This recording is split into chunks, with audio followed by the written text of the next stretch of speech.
Jack, got a new book to tell you about. It's called You Don't Look Sick, Living Well with Invisible Chronic Illness. Joyce Selleck is the author, and yes, she is with us today to talk about this, specifically about how you deal with it and what she's had to cope with. It's good to see you. It's good to be here. Tell us about this. What happened?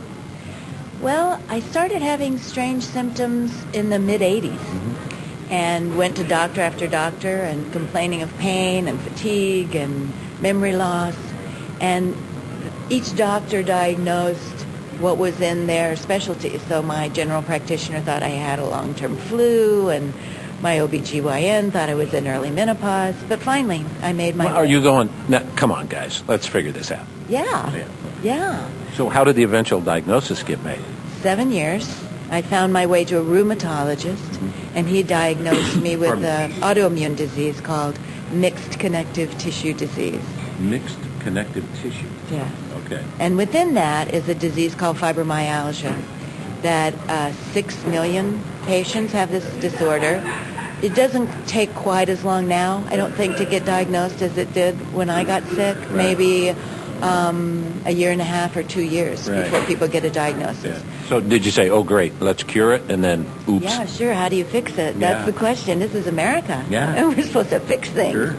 And no, I was told this is a chronic condition, and the cause is unknown. The cure is unknown. It's treatable, but it's... So what have you been living with? Pretty much the same symptoms that I started out with, which is generalized pain, widespread pain, easy fatigue, and memory loss. There's many drugs now that are helpful for it. There's a new one that's just been approved. The first drug that's been approved to treat fibromyalgia is a neurological drug that treats the central nervous system. And this is where the research is heading. Have you been using that? I have been. And it's been quite helpful. Good. Yeah. And other things as well. But the research seems to be zeroing in on this disorder as something's awry in the brain. So when we talked in the break, you said, literally, when you say it's all in your head, it is. It is all in your head. It's so sad. So how does the book help people? What do you recommend? The book helps people to integrate illness into their life and build a life that has meaning and purpose and is generous. I think long-term illness, any kind of long-term illness, you run the risk of becoming very self-absorbed. It's all about... Why me? And it's all about you and how you feel and your illness.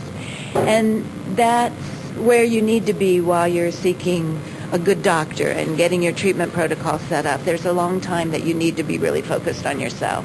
But once you've stabilized, we help people learn to re-enter the world in the way that they can. Maybe you can't be the person you used to be. For example, I was a stockbroker. Right. And I had to go on long-term disability, and I don't get to be a stockbroker anymore. Have you since talked with a lot of people who've been diagnosed with this? Yes. Oh, yes. Conferences, been to conferences, patient support groups. Yeah. And it's hard to get to that stage of living well that we talk about. The book is available, since you're running out of time. I want people to know. It is. It's available at Amazon.com, local bookstores, widely. You Don't Look Sick, Living Well with Invisible Chronic Illness. Joyce Selleck is the author. Well, you look terrific, and it looks like you're doing pretty well. I don't look sick, do I? No, you don't. I get no sympathy. You used to get sympathy, now you don't. No, I don't get sympathy. Well, it's good to see you. Thank you for being with us. Very nice to be here. Thanks so much for having me. You betcha. Our pleasure.